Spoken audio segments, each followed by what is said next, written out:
Hey everyone, welcome back to the podcast, or welcome to it if you're new to us here on YouTube, or if you're listening on a podcast anywhere on any platform in the world. in the world.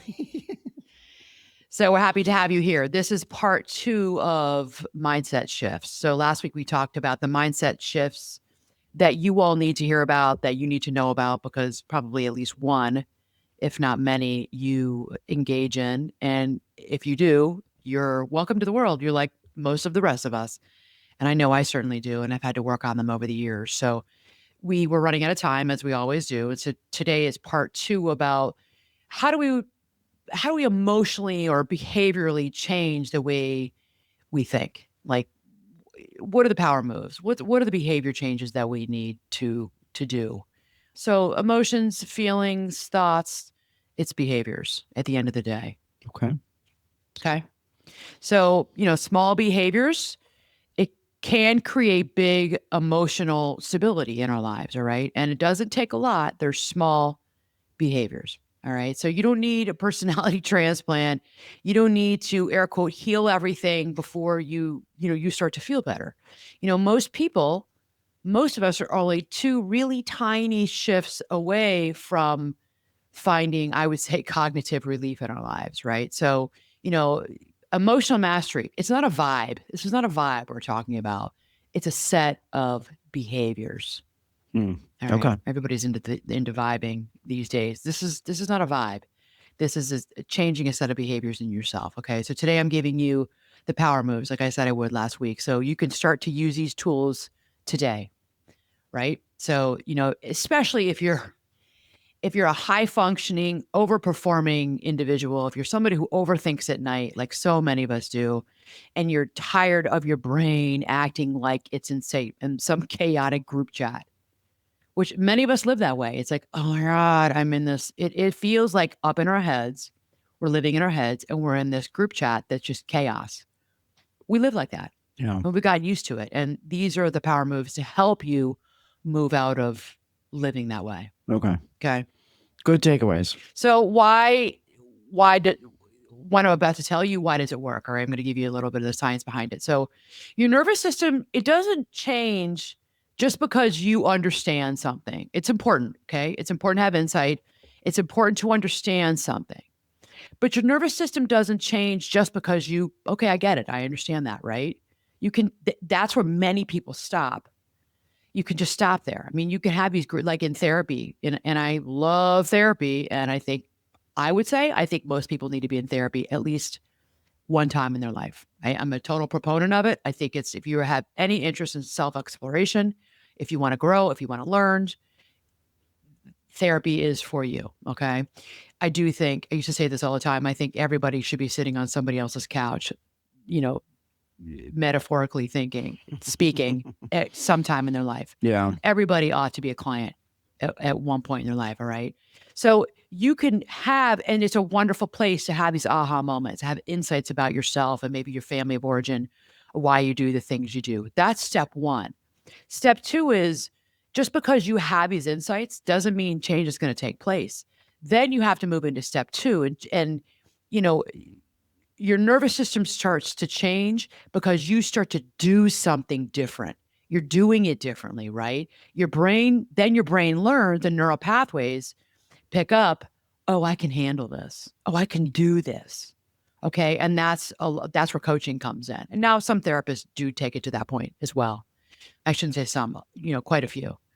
But that's really what coaching is about. It's doing different, having action steps and holding you accountable to doing what you said you would do. I was just talking with a coaching client yesterday, and she was talking about the struggle she's having with some of the things we're working on right now in her coaching. And I reminded her, I said, remember, it's a gentle prod towards her. Remember why you signed up to work with me, why you came, why we met when we did a year ago. I'm reminding you of what you said you wanted to do. Remember why you're here. What got you here? What got you here? Are you doing what you said you wanted to do a year ago? She's like, oh, great. Thanks a lot, Anna. She's like, yes, you're right. Because we do forget, and I would forget too, when I was and I am a coaching client. Sometimes I forget that, oh, yeah. That is what I said I wanted to do. But what happens is when the rubber hits the road, it gets hard. Yeah. And we get to that really uncomfortable place in that process of, changing the way we think. And they're like, well, I don't know. Maybe I don't want to do it. And you all know I'm going to say this. This is not about motivation. Okay, maybe you got to be a little motivated, but not really. You just got to do the damn thing and stay consistent. Well, but you also might have some doubt, right? Like, don't you have a little bit of like uncertainty? Like, I might not actually be able to do this. Well, I think that's why a lot of people come to coaching. Yeah. You get coached up on it. And there are times when people ask me, when they're new to me, what do I think? And I don't know for them either. And I say, I don't know for you. I don't know if you can do this. I will coach you up and give you all the tools and the skills that I have. You don't know them yet. For you, I'm curating this for you, and we shall see. Yeah. Most people, they do it. They get there. But there is a percentage like, okay, maybe we shot too high. We overshot. We need to bring it back. Let's bring it back to a goal that, I don't know, somebody who wants to, I don't know, let's say the Olympics are on, get to the Olympics. And, so this isn't really my field. I don't coach athletes in sport, let's say downhill skiing. And I know I've worked with those sport coaches who said they've had clients come to them and they've said, like I just did, I don't know if you are going to win the Ironman in Kona next year. I don't think so, but I don't know. Yeah. But I'll give you all the skills and the tools that is my expertise, and I'm going to share them with you, and I'm going to train you. I'm going to coach you up. We'll see how well you do. Hey, it has happened though. Yeah. I think you're helping somebody be the best version of them. Right. Right. And they usually get there. Like, yeah. Okay, but maybe not the best version ever of all people. The best version of you. Yeah. Yeah. That's key, Tim. Yeah. Yeah. Okay. So what happens is, these power moves, what they're going to teach us is self-trust, trust in who I am and in my capabilities. So this is how it's built. Self-trust is built by we not negotiating as much as we used to inside our heads with fear. We don't negotiate with fear anymore. It's like, yeah, you're not welcome here anymore. Take a hike, fear. More repetitions, putting in those reps. I talk about that all the time in my writings and here on the podcast. More repetition with the behaviors that you want, putting in those steady behaviors, putting in those reps. You want to, drop your body composition down and you want to build muscle and you want to get a better physique, you better put in those reps. It might be 4 to 5 days a week. You're doing strength training, you're putting in the reps. Okay. Steady behavior. All right. And then self-trust, I think this is the biggest one. Self-trust builds when you get to say to yourself, I did what I said I would do. And that's what I reminded my client of yesterday. Because we're not perfect. I've done this, and that's why I've hired coaches. My coach is like, remember, Anna, you said you wanted this. Oh, yeah. Because we do forget, because we don't want to remember. Yeah. Because when we were motivated and we signed up for this and we said we wanted it, now, like I said, now it's getting hard. And when you can say to yourself, you get through the sticky part, you get through the scratchy, itchy part, you get through the difficult part, you move beyond that and you move into smoother sailing, because there will be smoother sailing ahead. You're like, this is what I said I would do, and I did it. And I'm so freaking proud of myself. Yeah. I think writing it down initially, right? Like write down what it is. And then go back to it and reread it. Right. Don't write it down, then close the journal, close the book. Right. Go back and read what you wrote 2 months ago, 6 months ago, a year ago. Yeah. Yeah. I remember, so we're going back a ways, but like I remember like when one of our children, when they were right before they were born, I remember being, and I don't know what kind of group I was in, to be quite honest, I cannot remember, but the exercise was write down your promise to this Child, soon to be human that was going to be born, about how you were going to guide them in fill in the blank. Like it just, and there was no, like, they weren't funneling you into like trying to make it be a physical or a religious or anything like that. It gets wide open, but write it down.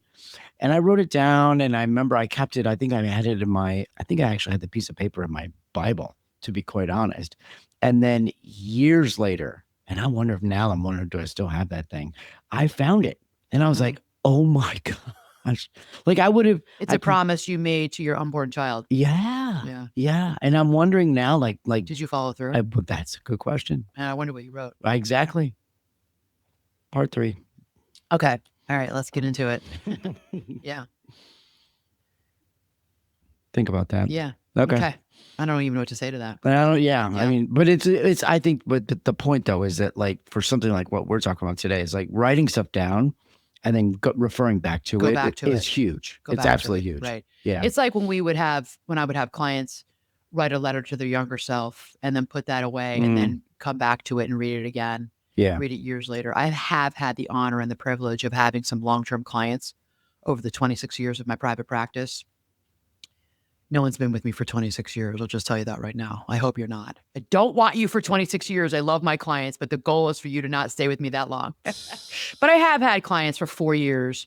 I have a lot of long-term clients, and I have a lot of clients who, with the biggest gift is they come to me when they're in high school and college or 20s. I mean, and then they come back to me in their 50s. I've had a client come back to me. She was 72. Yeah. I saw her when she was in her 50s. I mean, it's such a gift. It's such an honor. Oh, and also, or when their kids come.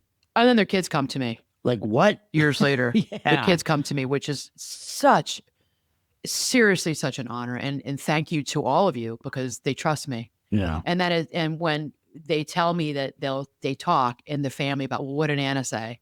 You know, did you talk to Anna about that? I mean, that's such a compliment. Yeah. It's such a compliment. Yeah. And I don't mean it like an egotistical way, that if I've been able to give you some insight, if I've been able to share my knowledge of what I've learned with you and it worked out for you in your life Sure. and your family's issues, more power to all of you, you know? And, Yeah. and I just consider myself to be really kind of the vessel from God, you know, the higher power has given me this special gift that we all have. This just happens to be mine. I can impart that to you. Yeah. And if it's helped you, wonderful. But I just have loved these long-term clients, you know, and when they come back years later, sometimes just for, you know, tune up or check in about something that's going on in their lives. It's really cool to watch. Okay. Oh, and having them go back and do you remember when I had you journal that? Do you still have that journal? Do you remember when I had you write that letter to your younger self when you were, you know, 18? Yeah. Do you still have that letter? And go find it and read it. Has it happened? Many times they keep it. Really? Yeah, it's really cool to see what did work out for them. Yeah. What, like, oh, why did I write about that? Oh yeah, that was that boyfriend I had back then. I mean, it's just a cool thing. Yeah. And and look where you are today. Look at what you've done. Look at what you've accomplished. Whether it be hard stuff in life, just the joys, the blessings, and also the hardships. Right. Do you guide them to date it? Like when you make an entry, like you're entering something into your journal, do you say, oh, and don't forget, date that? So, no, I don't. But but I think not a good idea. Cause I mean, no, I've never thought to tell them to date it. I mean, I don't know if maybe do, they just do. They just remember. Yeah. Oh, they'll just remember the time because they just remember the time in their life. Usually they remember like, oh yeah, I remember you had me write that letter to myself. Yeah, I have it. It's in my journal. It's in my diary. I got to go, or I have to go look for it somewhere. You know, most people have it. Some don't. Interesting. Okay, let's get into it. Power moves. All right, your number one power move in last week's mindset shifts you need to hear. We went through all of that. Now I'm giving you, this is what you're going to do. All right. I want you, number one, you got to name it to tame it. All right. So tell yourself, this is anxiety, not my intuition. For example, this is anxiety. And we talked about this a little bit last week. This is my anxiety speaking. This is not intuition. So, you know, when you're labeling what's going on inside of you, it reduces the intensity so you can choose a response. Okay, so name it. Then you got some control there and you can work with that, right? So, you know, today, what I want you to do today, I want you to do 3 slow exhales and 1 tiny action. All right. Or you can do the breathing. I always talk about the physiologically changing breath of the 4 breaths in, 2 sips at the top, and then 1 huge breath out. I like to do that. That's what I do. Or you can do those 3 slow exhales, and then I want you to take action. What is it that's causing you anxiety? All right. That's not your intuition. It's anxiety. Take 1 tiny action. It might be open up the Google Doc. Just open it up. Write the subject line of what you're putting off. That's it. Open the Google Doc. Put the header. Put the subject line. Done. That's all you have to do for today. You took 1 tiny action. Yeah. That's all I'm asking of you. Yeah. Okay. I mean, could the first step be just taking a moment to identify? Because I think for some people, there's things that are invisible to them. right? Like they're not even sure Right, what's right, causing them to be anxious. right. But if you can identify, like just take a second to kind of like assess, like a self-assessment So maybe moment. right. So name it to tame it. Take a minute to name it. Yeah. Maybe so. Even going back further than what I just said, right, Tim? Spend a few minutes. Intentionally spend 3 to 5 minutes. Name it. Name what's coming up for you. Yeah. Name it, Yeah. and maybe that's the start. Because maybe you have never sat still long enough to even see what's percolating to the surface for you. Sure. Sure. I mean, I have, and we'll see if it fits in the episode today. But like, there's a real life situation happening at work right now that falls into this category of conversation. How does everybody at work feel about you talking about work stuff in vivo? I don't mention any names. I mean, what I know you have people. I'm just thinking that right now. I know you have people at work who listen to podcasts. we Like, have. Tim, stop talking about work issues on your podcast. No, I talk in very general Yeah. senses. Yeah, I mean, you would have to be able to connect the dots. I mean, you'd have to really dig into it. I think. Yeah, I am giving you a hard time. Yeah. Okay. All right. Anyways, I don't know. It did go through my mind though. I know. Yeah. There you Okay. go. Your next power move is evidence. Look for the evidence more than the vibe. Look for the evidence more than the feelings. This is when I'm not as concerned about your feelings or the vibe you're picking up on. Okay. So here's the question. What are 3 facts? What are 3 facts here? And I say this, I say this all the time.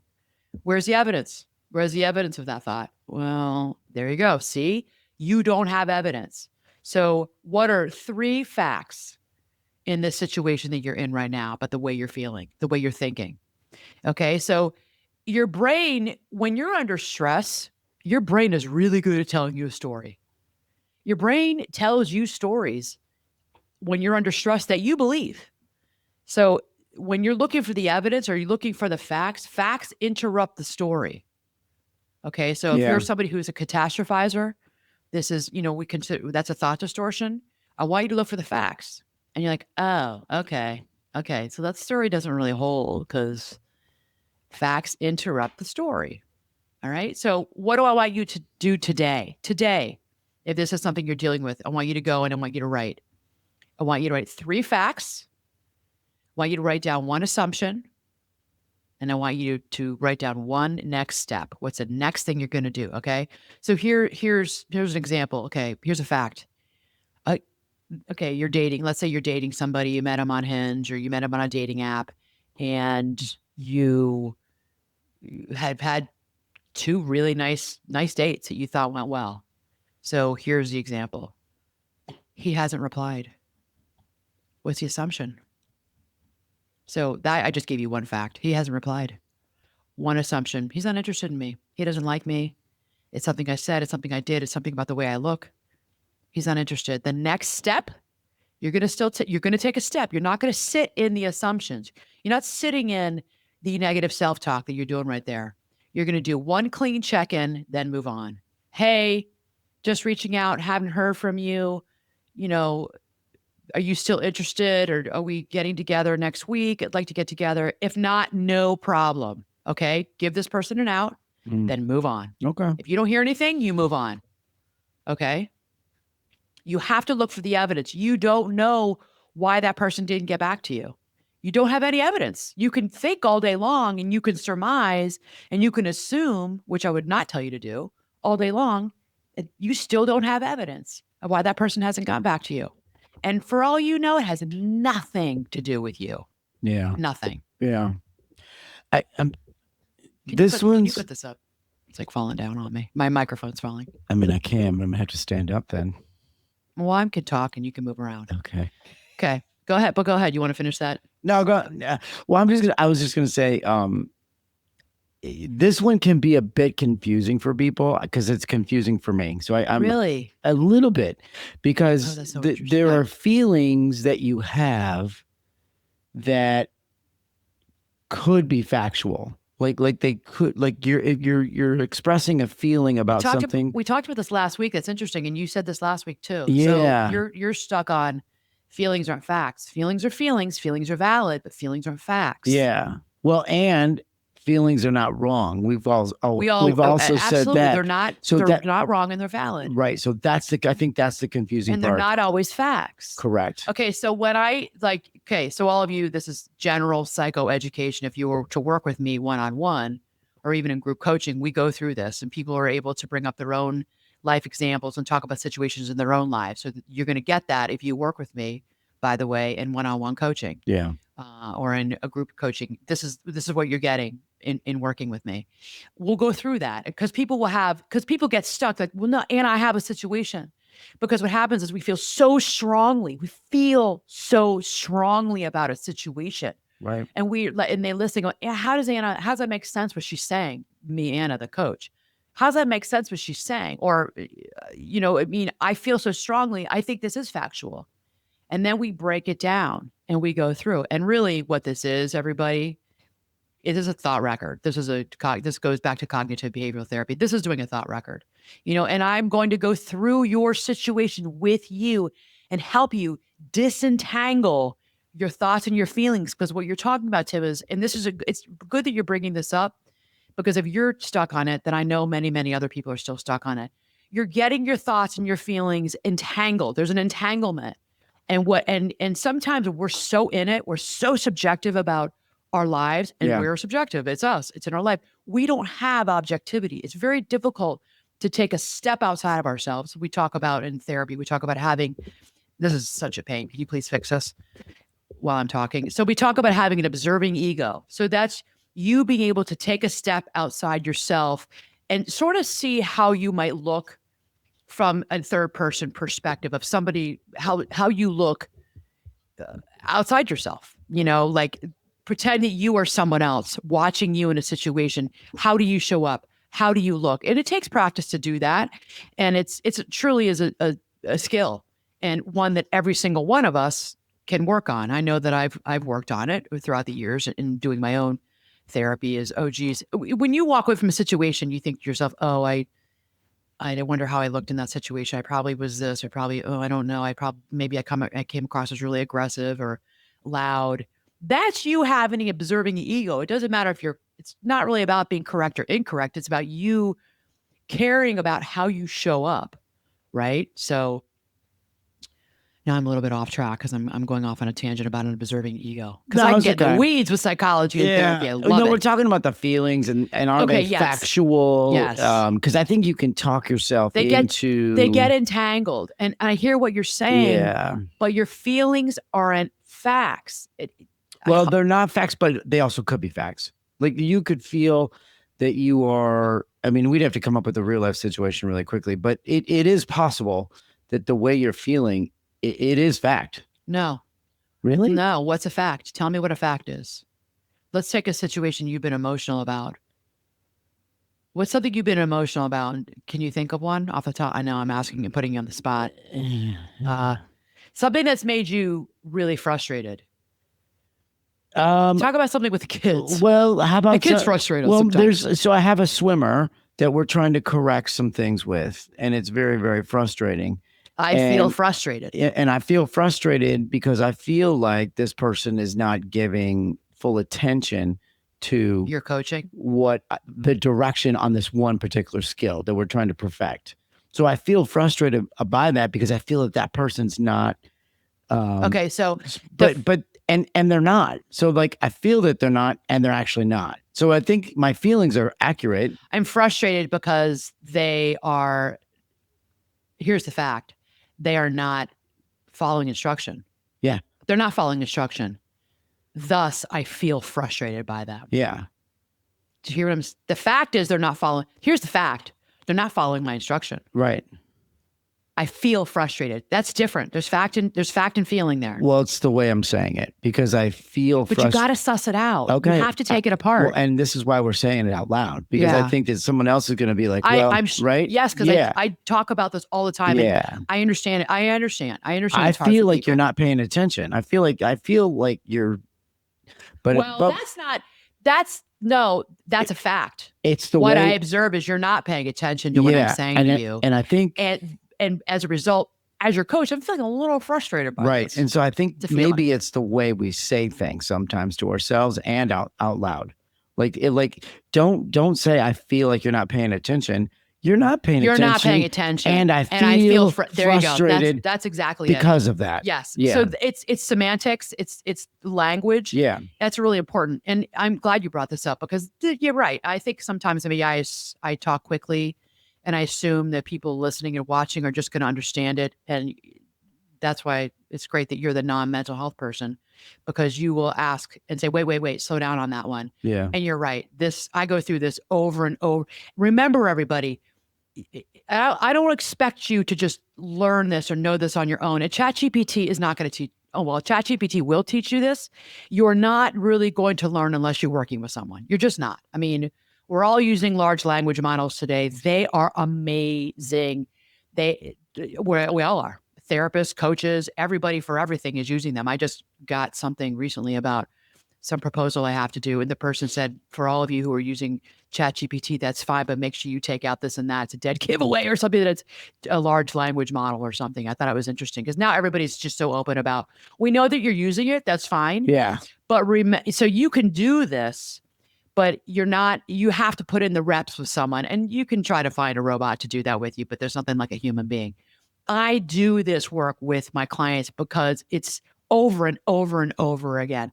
We don't do like one thought record. They don't give me one example. We will do this every week for a while until people really get it down. Because I will say to you, if you work with me, I am going to teach you what I know and what I learned 25 years ago and what I learned 15 and 10 years ago, advancing, my knowledge, right, in the field of therapy and as well as coaching. And I had to do it over and over and over again until I got it down pat.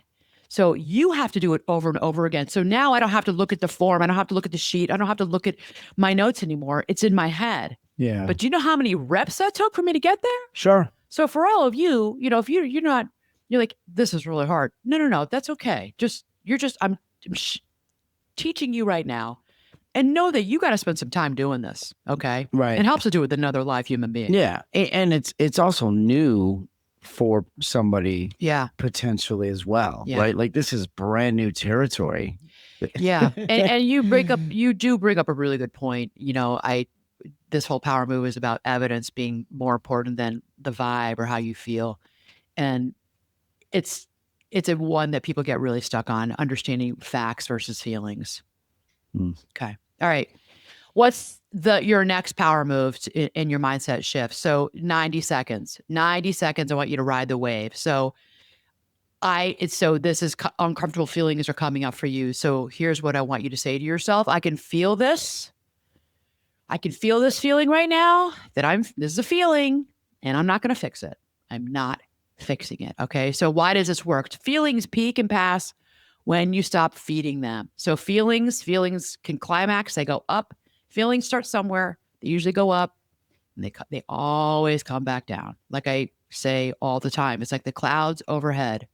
The clouds are always moving. They never stay static over you. You look up, you see a pretty cloud on a sunny day and there's some beautiful, cumulus clouds in the sky.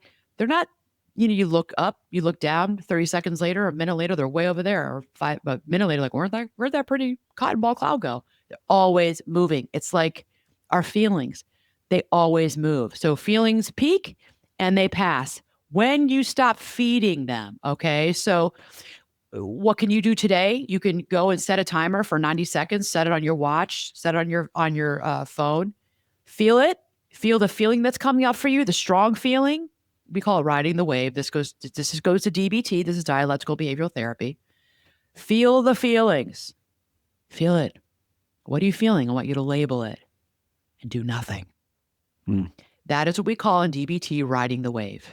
Okay. This is an emotion regulation skill that, I teach this. I teach this in my emotional mastery method, and I'm not going to own it. It's the woman who created it is Marsha Linehan, who's a creator of dialectical behavioral therapy. I teach it.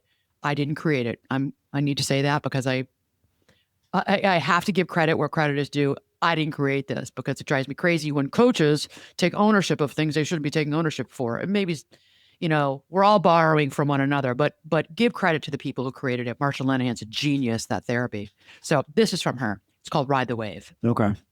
So you're talking about, because you're saying you're going to go up. You're describing it as going up and then coming back down. You're talking about going from the baseline of no feeling or little feeling to having a lot more feelings about something. It's not that the feelings are positive or negative, right? Usually it's negative. Like you feel the stirrings going on. Usually it starts in your body. You feel the stirrings and you're not even really aware of it. Like your shoulders go up, your shoulders tense, your neck is tense. Maybe your breathing becomes more shallow. I can think of it like sitting around. I'm trying to think of like sitting around a staff meeting many years ago when you had strong feelings about something that happened, maybe with a patient or a patient's family, and somebody did something. I don't know. I'm trying to think of like I can think of in my personal life. Like, okay, I won't take it to work because I don't remember having such strong feelings at work because work was work for me. Maybe sitting around with my family of origin, we were arguing about something around, I don't know, Trump or something with politics, or we had a lot of fights around COVID during the COVID years. Thank God those days are over. And, people on different parts of the spectrum around beliefs about COVID. And remember, I have a large family, lots of independent, smart, independent thinkers, and it's wonderful for conversation, but conversation can turn into debating, can turn into fighting. And then it sort of blows up because we're siblings. And this is what happens in families, and especially with strong personality families, family members. So I know the feeling of sitting there and I feel like a tightness in my stomach and I'm getting annoyed because I want to say something and it's not being listened to. I feel like you're not listening to me. I feel like you're not seeing me. You're not listening. You're talking, talking, talking. And the only reason why you shut up is, and you're not really listening to me. The only reason why you shut your mouth and you're not talking right now is because you're waiting for the next thing you want to say, right? You're waiting for your retort, my rebuttal to you. And you haven't heard a word of what I've just said. Right. So you're not really listening. You don't see me. You don't hear me. And I have felt that way before. And I'm like, oh, the feeling of, I'm just gonna start yelling. I'm gonna start yelling. I'm gonna start screaming. I'm gonna blow up. I feel like I'm gonna blow up. I'm gonna like, my dad used to always, I'm gonna blow my stack. I'm gonna blow my stack. Like I feel like I'm gonna lose my temper. Sure. Because I'm not being listened to. That's a feeling. It comes up, it comes up and comes up. And what I've learned is to sit, be quiet. For me, it's taking some deep breaths. I almost dissociate, almost go to a place outside myself. I tell myself this is not worth it. This is a time and place. It's quick. It's going to be over soon. If I really feel strongly, I will get up and remove myself from the table or leave the room. I'll go somewhere else, take a deep breath, go to the bathroom, and then come back. Okay. That's riding the wave. Yeah. Okay. And you've had that before when you've been really mad at the kids, or we've had like something going on at like a family dinner that went awry, and people are emotional, and maybe they're saying something about you that you feel is not justified, and you have I've seen you sit there and take some deep breaths and stay. I don't know for you. I can't say how you, but I observe you like trying to chill yourself out. Because you're going to say something you're going to regret. Well, yeah, absolutely right. Yeah. That's riding the wave. You say something that you can't take back. You can't redo that. You can't. Well, the reason I'm asking the question because you on YouTube you said the emotion goes up, and ride the wave, let it go up, and then it comes down. I just want to make sure that we're all under the same story. That you're talking about the quantity of emotion versus non-emotion, not that the emotion was intensity, right. But not that the emotion is good going up. It also could be a bad emotion. Sure. The curve is not real. I'm not qualifying the emotion. There you go. I'm not qualifying the emotion. What I'm saying is that no emotion stays up here to climax. No Correct. emotion or feeling stays up here. They always come down at some point. Yeah. It might be 10 minutes. Emotions always do come down. Yeah. So when it's up there, learn to sit with that. That's what we call riding the wave. Yeah. And that's emotion regulation. And that's a practice. These are all practices. If you can do that, you're doing really well. Yeah. Okay. Because I'm thinking like you could also like be in a spot where that emotion's not making you feel so good because it's a negative emotion. Right. And you're not thinking about standing on top of the wave. You're under the wave for yourself. Yeah. Right. But you're going to come back to ground zero or to whatever your axis is for neutral, right? And I think that you said under the wave. I mean, yeah, I mean, this is why we call it a practice. I mean, this is why Yeah. something, there are times it's like, wow, I did horribly. I didn't ride the wave. I completely lost it. I yelled at that person, or I was snarky and rude and sarcastic. I am annoyed and I didn't ride the wave, and I wanted to get my word in, and I wanted to be right. I wanted to have the last word, because that's what I've always done and that's what I do. And I forgot everything you told me, Anna, and I did everything that I shouldn't have done. Right. But that's okay. Yeah. But like you said at the beginning of this episode, we're talking about the fact that there's an awareness where, 3 months ago, maybe you didn't even have an awareness of that. Now we're talking about it like, Yeah. okay, so you didn't change your behavior. There's an awareness that started on the inside. Yeah. Yeah. Yeah. Okay. All right. Well, let's move on. So your next power move to move out of your old mindset shifts is, we call it one tab living, or single-mindedly being focused. One tab living. So here's a thought. I do one thing at a time. I do one thing at a time. So it's kind of like against multitasking. All right. So when we multitask, what science has shown us is the brain cannot really perform well, or even adequately perform, when you have too many things that you're thinking about and too many things that you're trying to do. So overwhelm, it keeps too many loops open in our head, which is a really unsettling feeling. And surprisingly, many of us do live this way. We kind of get used to living this way, and we're not doing one thing really well. We're a jack of all trades, master of none, right? Yeah. So uh, here's what you're going to do. I want you to put every later into a list. Okay. Everything that you can do later, write it down, put it into a list. All right. And then close those tabs in your mind. All right. And do one thing. Do one thing, and then go back to that list, then move on to the next thing. Okay. Single mindedly being focused. Okay. Single minded focusedness. I don't even think it's a word, focusedness. It's not. Single mindedly being focused on one task at a time. Okay. So, and if your brain is saying to you, but you're going to forget, I'm going to forget. All right. That's why you got to write it down, because you can't have all those different thoughts and things you need to do in your head going on. You will forget. So let's be fair to yourself. Go write it down. All right. Your brain, it's not a storage facility, and don't treat it like it's a storage facility. It can't, the brain's pretty amazing organ, but it's not a storage facility. If you're treating it that way, you're not doing yourself any favors, and you're kind of not being nice to yourself. Okay. Yeah. You and I talked about this long ago, because we kind of dove into the science of this a little bit. Yeah. And the whole, like, is it possible for somebody to multitask? Like, what is multitasking, and is it actually possible to do?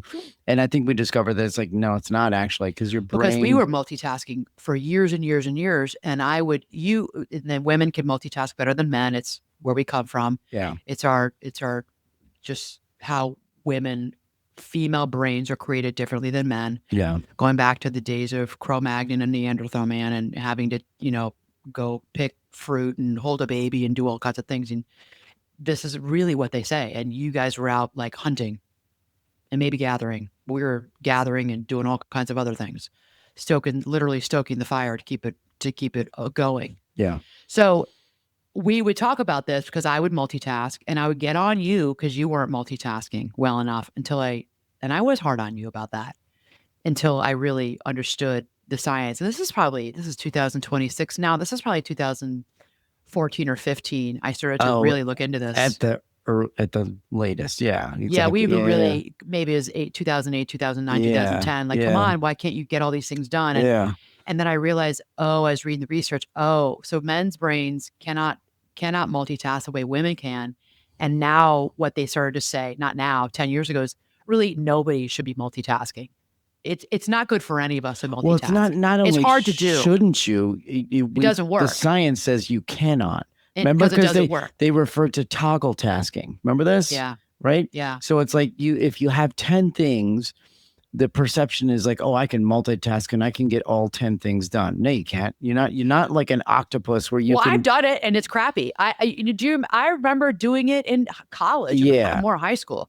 And I would do crappy homework assignments. Yeah. Graduate school forced me to single task, force me to focus on a paper, Yeah. force me to focus on reading 20 pages in this book. It forced me. There's no way I could multitask. You to take one subject at a time, but I got into working in hospitals and healthcare, and I was multitasking, like, writing notes and several patients' charts. I'd have all these charts in front of me because I was behind on my notes. And I knew I was multitasking, and I knew my notes. And this is a long time ago, so nobody can call me out on it, but I knew my notes weren't great because I was like, oh, I saw that patient like 4 days ago. I saw that patient 3 days ago. You know how many patients I've seen since then? And I have to write notes on her or him. Right. And they were crappy notes. They were crappy notes. They were probably a sentence or two or four. That was me multitasking in the conference room with all these charts around me because I was behind. Not smart, not good. And my boss used to get on me about it. She'd be like, Anna, before you leave work every day, I loved her. She was great. But and I always, it was the best compliment. She's like, you have the best clinical skills. You're really good at what you do, but you're not great at all this admin stuff. Right. She's like, before you leave, you have to do the notes in the patient's chart. Yeah. Because she was right. I was multitasking. Right. This is the 90s. Yeah. I was bad at it. Yeah. Early 2000s. So the visual that I always keep in my mind, so it's like multitasking is like you've got like the perception of like being able to do all these things at the same time, basically, right? That's when somebody says multitasking, it's like, oh, I've got the laundry going and I'm feeding the dog and the dishwasher's running and I'm sweeping the patio. Yes. Like I feel like I'm doing 6 things at once. Octopus. You're not really, right? You're actually doing one thing. Yeah. There's other things that are happening because you initiated them, maybe. Yeah, you're right. So there's that. Then there's the toggle tasking, right? Where you're like, it's not multitasking.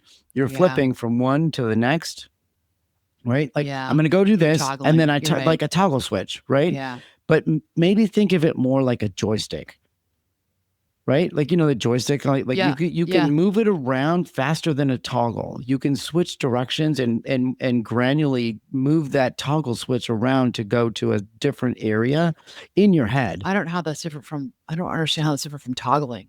Well, because if you're toggling, you turn off and you turn on. A joystick allows you to like just move a little bit. No, I think it's turn off then on. I think you do one thing at a time, one thing mindfully. And we talk about this. Is also goes back. I wasn't going to talk about this. It's one of the other skills in DBT. Yeah. One mindfully. It's called one mindfully. You do one thing mindfully. So I wouldn't agree to any of those, Tim. You do one thing mindfully. So I'm a huge multitasker. I have ADHD. My ADHD brain loves this. Yeah. So I have a hard time with this because I do like to multitask because my brain likes it. And I like to listen to it. Yeah, but define. But I've had to work on it. So define it though. Okay. So what I will do is, and what helped me? Meditation. Yeah. And I never forget going to this conference on meditation where we had to be outside and we were in this labyrinth. We had to walk this labyrinth. It was the hardest thing for me, who has attention deficit hyperactivity disorder, because we had to walk slowly, and we had to mindfully pay attention to one foot going in front of the other and the foot hitting the ground, then pick your other foot up. Yeah, that doesn't work for you. No, and I'm like, oh my God, I wanted to jump out of my skin. I wanted to jump out of my skin. Yeah. And I did it. But inside myself, I wanted to like, can we just get out of here? Like, I'll run in the labyrinth and I'll screw around with all of you and have fun and laugh and play. But I do not want to be in here doing this walk and paying attention to my feet hitting the ground. Okay, so that's kind of funny. And it has taught me. Now, I never did that particular skill. That's a skill, I think, for certain people. That doesn't work for me. But meditation has taught me to be mindful about things I do. So that will be, I'm like you, and I want to multitask, especially in our house with dogs and cleaning and vacuuming and, cleaning, putting stuff up, laundry, folding, making beds. I will tell myself, so this is what my morning routine is. And you all may know about this. You wake up, you go pee, brush your teeth, maybe I have my jammies on, or I'll put on a pair of sweatshirt, make my bed. And I'm mindful about it. Every morning I make that bed. There's nothing that's getting in the way. There's nothing else that's going on. I'm making the bed. That in itself is a sort of meditation, making the bed. Or I will tell myself, go down the stairs, put a load in the laundry. That's being one mindful. I'm not doing anything else. Walk down the stairs. And I actually do think this, put the load in the laundry and I go downstairs, take the wash out, put in the dryer, put another load in the, that's being one mindful. I've had to work at that. I mean, I know it sounds so kind of silly saying this. I've had to work at doing that because I kind of do want to be doing a bunch of others. I do. I want to be looking in the refrigerator that's down in the basement. I want to see how many Diet Dr. Peppers we have left and what's the expiration date on the chicken. And oh, I forgot that I bought this in the freezer. We have to have this sometime this week. Like, I will do that. I will be, and then I'll be like, the basement, freaking kids, like, why didn't they put the fold the blankets back up after they were down here? Like, that's what I will do. And then the next thing I know, I'm over and I'm reorganizing the couch and I'm, whatever, putting the remote controls back where I want them to do. I will do that. And I have to work to be one mindful. So don't even get me started about my work, my Wait, emails. so hold on, pause. Yeah. So is, just so that we're all clear, your definition of multitasking is stacking a bunch of tasks together and doing them right after each other. Is that your definition? It's in my head and it's also behavioral. It's Okay. in here and it's also something I will actually do. And it takes me away. It actually just gives in to my scattered mind. Yeah. And I've had this mind my whole life and I'm used to it. That's Yeah. the thing with most of us who, especially those who could be inattentive. Yeah. And we lack focus. We have always had this mind and we've always been this way. We're very used to it. And you can tell us not to do this, not to be this way. I have had to have buy-in, like we talked about in the beginning of this piece, this segment about where we multitask. It's easy for me to do, and it's not as easy for you to do because I'm more type A, you're more type B personality, and I would get on you to be more type A and multitask more because I was so used to it, and I didn't understand why you wouldn't move quicker and be more of a multitasker. I realize now we know I was wrong, but it's very easy for me to go back to multitasking. So I have to work really, really hard at being one mindful. And it does work better for me. I've seen it in my work. Yeah. I've seen it in and not so much in it's funny with my clients one-on-one, that's very different. I think I've put in so many reps and done this for so many years. That's the thing is I'm not inattentive and not focused with my clients. But when it comes to the house, yeah, and when it comes to to my computer, like emails and content creation, having to write, I don't really enjoy it. And my brain wants to go off in a lot of different directions, really looking for something that's more pleasant because I'm looking for a dopamine hit. Okay. Because things are hard. Okay. Does that make sense? Yeah, it does. So I like your definition of multitasking better than mine. Right. So your definition of multitasking and everybody that's out there is going to be like, oh yeah, that's true. So your definition of multitasking is to stack things. Do this real quickly, finish. Do this real quick, like clean the couch, check the expiration of the chicken. No, I feel like they're all over the table. Like my multitasking tasks are just like all scattered all over a table. If you're visually speaking, like right. You look at the table, like, oh, there's all this stuff that I have to do. Right. But you just said you line them up real quick and like do it, like move. Yeah. So I think the other way to look at multitasking is there's 10 things to do, right? Think of it in terms of work or think of it in terms of whatever. And you're going to do a little bit on that one and then you're going to pause. And now I'm going to go over here. I'm going to do a little bit on this. That's multitasking too. Well, I think you never really get. But I think that's hard. the common definition of multitasking. And people don't get. And okay, they're right. And then you don't get that one thing done. And exactly. It's always like I have that too. And it's like in your brain, like, well, you didn't. It's not 100% complete. You started to fill out that application. You didn't finish it. You started to send emails about some speaker looking for speakers for this or that. But then you didn't, this is me, like, then you didn't finish it. Right. Or you started to, do some maybe I was putting a course together, but then I stopped. Yeah. You have a training plan, you're going to work out, 6 days this week, but something happened and you didn't do it. Yeah. It's like start, stop.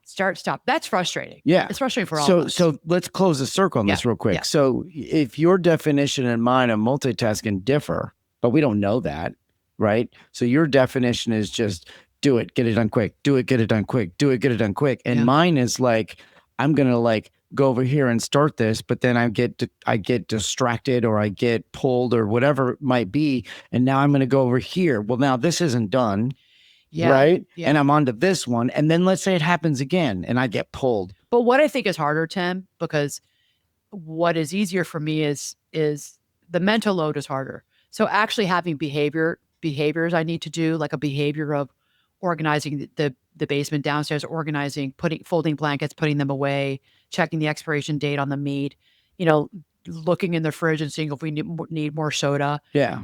That's more behavior. What's harder, I think, for me and most people is the stuff that's living in our head rent free. Sure. That's hard. The multitasking that lives rent free. Yeah. That's what I'm helping people get out of. Sure. Yeah, for sure. And I think if they live in my definition, that's exactly what you're talking about. Yeah, exactly. Right. Yeah. Because now I've got several things that are like half done and I haven't really gotten anything done. It feels terrible because it's procrastination and you get hard on yourself. Yeah, I know. Yeah. We've lived That's that. why I go with that whole joystick thing. That's where my head is like, okay, if I move the joystick, I can go, the joystick goes all directions. See. Okay. I guess I do know what a joystick Let's finish this one. No, we need to jump to this one real quick. Okay, let's pull it down here. And I didn't know the difference between a joystick and a toggle. That's okay. So maybe that's the problem this whole time. Maybe that's your visual was not mine. All right, we got to move on. Okay, your next power move in mindset shift. So I want you to make a decision once. All right. So make this a policy for yourself. Like I have this internal policy. I make a decision once. It's not a daily debate. All right. This kind of can run into multitasking a little bit. So decision fatigue is so hard for people because it feeds anxiety. Decision fatigue is fatiguing. It's analysis paralysis. All right. So I want you to choose one thing today. Here's your to-do. Okay. Choose one policy. So it might be no texting after 9 p.m. All right. You work out Monday, Wednesday, Friday, write it down, put it in your calendar, put it in your planner and stick to it. It might be emails. You check your emails twice a day, only twice a day. Say when you're checking them, maybe check them at 7 a.m. and at 3 p.m. That's it, everybody. Don't check them again. Okay. Whatever the time is that works for you, but that's it. And don't be doing it at 9 o'clock at night. Okay. So there you go. One policy. It's not a debate. I want you to move out of daily debating in your head. I want you to adopt a policy for yourself, a personal, professional policy, and stick to it. Okay. So this is not about, you don't need more willpower. I mean, welcome to the human race. I mean, we don't need more willpower. We just need fewer negotiations inside ourselves. So that will also help with multitasking. Absolutely. Yeah. Yeah, absolutely. Yeah. Because it's not about willpower. It's just make a decision and stick to it. Be intentional, stick to it. Okay. I'm coaching you up on that. All right. Your next power move is you need boundaries. We talked about this last week. Boundaries without some kind of courtroom experience. All right. So, boundaries. What do you say to yourself inside yourself? And you may say it out loud to somebody. That doesn't work for me. Okay. That doesn't work for me. And why does this work for us? Because explaining invites debate. And it's draining to you. So you explaining yourself about why you're having a boundary, it is draining mentally and emotionally for you. Okay. So you can just put it one short sentence, write down one short sentence, thank you. And that's not going to work for me. Write it down and repeat it. That will help you. That's going to help you flex that muscle we've talked about so that when you go to do it in real life, it'll work. So write it down, repeat it, say it out loud to yourself. Thank you for the invite. That date is not going to work for me. That won't work for me. You nuance it for whatever your situation is. And then you're going to get real comfortable when you go to text it. Or you may not be real comfortable. You'll be uncomfortable, but I would tell you to get comfortable being uncomfortable. Okay. So, you could say like, thank you. I'm not available. I'm not available for that. No is a complete sentence. No, but thank you. So you could say no. I would say no, but thank you. That's it. And we talked about this in other episodes about boundaries. I can do this. I can't do that. I can do, because it's like, I do want to go to this, but I can't do that day. I can do Thursday. I can't do Friday. I can do this portion. I can't do that. I can email these people. I can't do that, send out the newsletter. Yeah. I can do this. I can't do that. So think about what your boundaries are. Okay. Boundaries don't have a courtroom around you. Yeah. Allow that. That's feedback I don't really want you to be amenable to. Okay. Okay. And think about it too, like if you're the receiver, right? Because there'll be times where we'll be on the receiving end of somebody Yes. setting boundaries. Yes. Like be good with that. Right? Exact. Because I have had that before where people have had, I'm like, oh, okay. You know, people have had, Yeah. I'm like, and I Don't like, bristle, right? I've had people say to me, that Yeah. doesn't work for me. I'm like, ooh, it doesn't work for you. Because, and that goes back to me and my Yeah. stuff Yeah. about, you know, the way I was raised about don't be selfish and people pleaser. It's, don't get a big head and it's not all about you. And so when I would, in my late 20s, early 30s, people say that doesn't work for me. And I knew of boundaries and it still would kind of annoy me. Like, oh, it doesn't work for you. Okay. No. That's actually them. And that probably wasn't easy for them to do. Right. So it's a really good point, Tim. Yeah. If someone does that to you, accept it and respect it. Yeah. Easier said than done. You may have a yeah. thought about it, and that's just kind of too bad. Right. I mean, I've had to learn it because like I said, I was that person. Sure. Respect that. That probably wasn't easy for them to say. Most of us have a hard time establishing boundaries. We can think of them in our heads. We have a hard time like operationalizing it and actually saying that or texting it. It's hard for us. You see it? Just kind of be like, kudos to you. Yeah. I don't really like that you said that to me, but Right. you're having a boundary and I like that. Right. Okay. The next power move is I want you to replace reassurance with structure. Okay. And this is coaching. This is all coaching here. So, if something happens to me, I'm going to do this. If X happens, I will do Y. So reassurance, really, if you're looking for reassurance from others or from within yourself, it's temporary. Structure, having structure in your daily life, your weekly life, your life is stabilizing. Okay. So reassurance is temporary. Structure is what's stabilizing you. Okay. So what can you do today? I want you to write a sentence, if then. If I start spiraling tonight, then I write tomorrow's top 3 and put my phone in the kitchen. Okay. If I start spiraling tonight, I'm gonna get up. I'm gonna get a piece of paper and pen. I'm gonna put it in the notes app on my phone. I'm gonna write 3 things I'm gonna do tomorrow, and then I'm putting my phone in the bathroom. I'm gonna put my phone in the kitchen. Okay. If this happens, then I will do this. If this happens, if I feel this way, if I think this way, and I'm spiraling, it's 10 o'clock at night, I need to be sleeping. Then, okay, I'm going to write the 3 things down I have to do tomorrow. Now you got a plan. Now you got structure. And then I'm putting phone in the bathroom. Okay. That does work. I don't think people do this enough. Write down what you're spiraling about. But get yourself a plan for tomorrow. So now you're getting some closure, but the plan does feel good to us. Yeah, I've never tried that. Yeah. Shame on me. Yeah, right? it works. I will have to try that. That's a good one. Yeah. Yeah.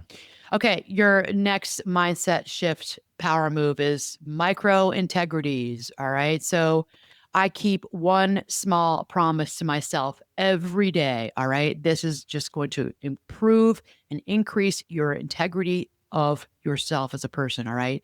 So why does this work? Because confidence is evidence. When you feel confident about how you're showing up in life and how you are moving through your world on a daily basis, you feel you have integrity, you feel confidence. You get confidence from that. Okay. That's your evidence, that confidence. So what can you do today? I want you to pick one non-negotiable in your life. Let's say it's a 10-minute walk. That's a non-negotiable. You said you wanted to do it around New Year's Eve time when you were making your resolutions. Go do it. It's a non-negotiable. Go walk 10 minutes, even if it's freezing. You can walk 5 minutes out, 5 minutes back. Do an out and back and put the timer on your watch. 5 minutes. You can do 5 minutes unless you're in Antarctica. We're in Chicago here when it was Antarctic weather, and you still could do 5 minutes out, 5 minutes back. It's just all about the way you dress. Don't make excuses. And we've done that excuses versus reasons episode. Don't make excuses. You don't probably have a very good reason unless you're really sick. Then maybe you're not doing a walk. We're going to do something else. Maybe your non-negotiable is you're getting 30 grams of protein at breakfast, for example. Non-negotiable. 30 grams of protein. It's eggs. It's yogurt. It's adding protein powder. I don't care what it is. You get 30 grams of protein in at breakfast. Great way to start your day and some fiber. Figure it out. Go to ChatGPT for that. ChatGPT will give you great ideas for protein. I know because I use it. Because I have to get a crap ton of protein in my menopausal years. And it's very, very, very, very hard. It won't tell you it's easy. It's hard. And I'm doing it. And ChatGPT really did help me with it. It gave me great ideas. Okay. Or 5 minute tidying up. 5 minutes of tidying up your condo, your house. Okay. Non-negotiable. Say when you're going to do it. I do it at 6 o'clock before dinner, or I do it at 8, whatever it is for you, at noon, whatever it is, 5 minutes, tidy things up. That's a non-negotiable, and it's a micro integrity, and it makes you feel good about yourself. I like it. Go ahead. Sorry, Tom, I interrupted you. No, it's fine. So the 5 minutes out, 5 minutes back, you will very much appreciate the 5 minutes back. Yeah, you will. When it's freezing You walk cold. fast. But I think mentally there's a big win there. Absolutely. Right? Like if you can make it to 5 minutes, which is nothing, and you're on your way back. You're closer to home than you were 2 seconds ago. And I say that kind of jokingly. I mean, we did have a long, very frigid, bitter period here, which we haven't had in, I don't know, like since the 70s.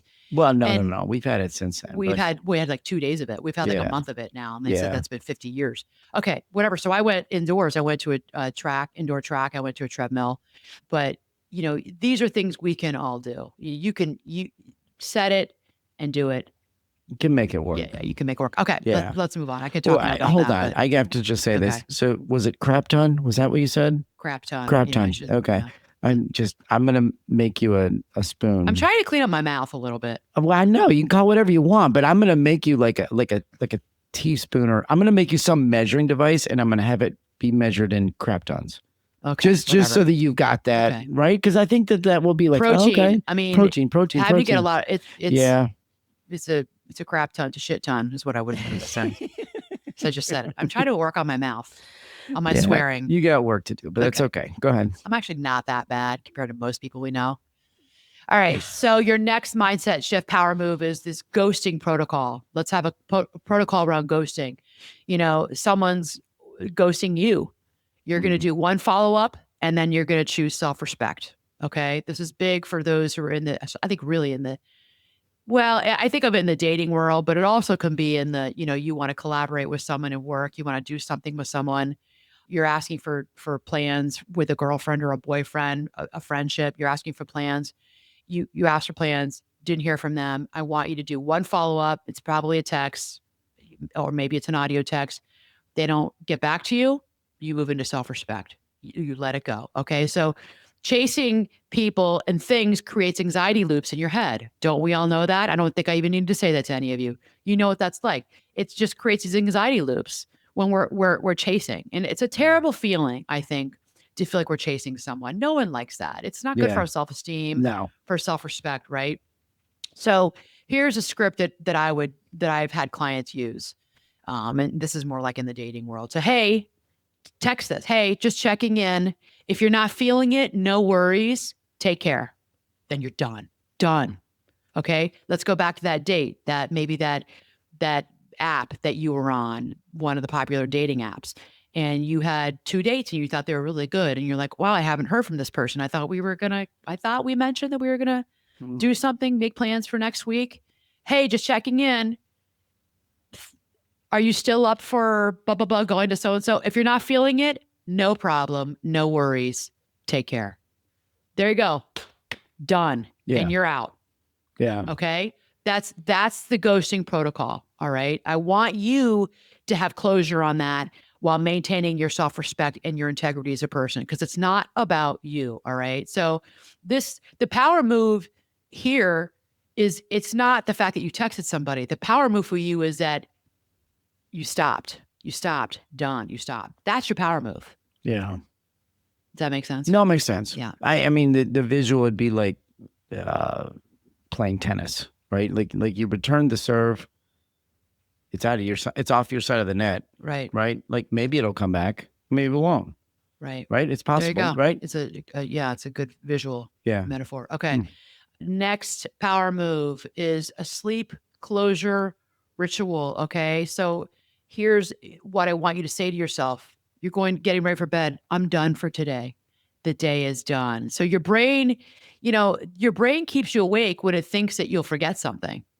These minds of ours, these brains are amazing. They're powerful. And they also can be like our enemy, especially when it comes to sleep. Your brain is going to keep you awake when it thinks you're going to forget. So I want you to write this down. I want you to write down for the day 3. If you really struggle with closing things down, I want you to write down 3 wins. And I remember I just said, I want you to write down 3 priorities for the next day. And then I want you to write a reassurance statement. So this is the time when it is okay to use reassurance. I'm done. I'm safe. I'm good. That does help. And I do this. I do this we do these you and I do these meditation prayers at night. I don't know if you do it. I do it. And part of it is the day is done. Yeah. It's time to close it down. It's very soothing and it helps me put closure. And even though I know there's still all these outlying tasks that need to be finished tomorrow or this week, that guided meditation really does help. The day is done. It's time to close it up. And I love it. It's very helpful. Yeah. Okay. So I don't write that down. I say it to myself. That's where we want reassurance. Yeah. I'm just thinking, so I don't do that. I mean, I do my stuff is in the morning. I'm just wondering if I were to do that and I were to write down these 3 things, I don't know that I would write down the 3 things that I was going to tackle in the morning, like the next day, Right. because I'm wondering, and I don't know this because I've never done it, but I'm wondering, would that stick into my mind as I went to sleep, and then would I spin it a little bit? Yeah. I don't know, but I do love the 3 things that I did do today, Right. because that feels really good. Because you need the wins. We all need the wins, right? Yeah. Okay. So here's your assignment. We got to end because we've gone way over an hour. So here's your assignment. I want you to pick 2 power moves for what I gave you today. Pick 2 of them. Do one for your daytime, which is your productivity, and then do one for your nighttime, which for many of us, we go into overthinking. Okay. 2 power moves and make them non-negotiable. So one for your daytime, one for your nighttime. Okay. And write them down a sticky note, put them in your journal, put them in your planner, put them where your hand reaches first. For many of us, it's like our bedside table. Hopefully your phone's always there, but if you got to have it there, put it right by your phone. Okay. So maybe you don't have issues with your phone at night. All right. So put it there so you can see them. These are tools. These are not just pretty ideas for you. These are actual tools that we know work. All right. So there you go. These are all the power moves. Now you may have to go back and listen to them because there's a lot, and we got off on tangents a little bit here, but these are really helpful. Okay. So if you want more of this is exactly what I teach in my emotional mastery method. This is exactly, but we go into a lot more detail with all of these, and it's nuanced. It's always nuanced because if you're working with me in my program, my group coaching, or you're working with me one-on-one, this is for you, for your life. Like I said, it's curated for you and your life situations. And even in the group coaching, you get to raise your hand and talk about something you need help on.